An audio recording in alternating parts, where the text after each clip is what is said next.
الغريزة اللي هتشبع الراجل هي اللمس. كلنا عارفين المعلومة دي. أنا جاي أقول لكم الكلام ده النهاردة ليه؟ الغريزة التي تشبع المرأة في العلاقة هي السمع. فهنا لازم كستات تفهموا حاجة، مفيش حاجة من غير مقابل.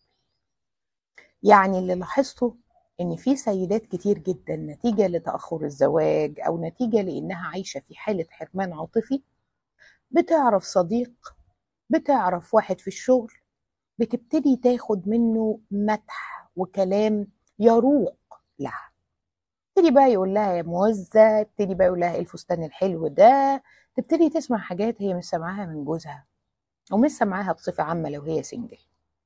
لكن ده له مقابل يا حبيبتي.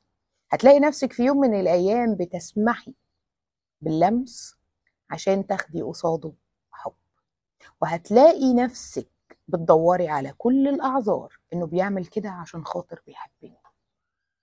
فمش معنى ان انا محتاجة عاطفة ان انا اقلل من نفسي ومن اهلي واخون نفسي ولا قدر الله اخون زوجي. نحل المشكلة احسن كتير قوي من ان احنا نفاقمها. ليه؟ لان يوم ما هو هيجي يقول لك انا هقفل الحنفية مفيش عواطف، هتحسي ان انت رخيصة قوي.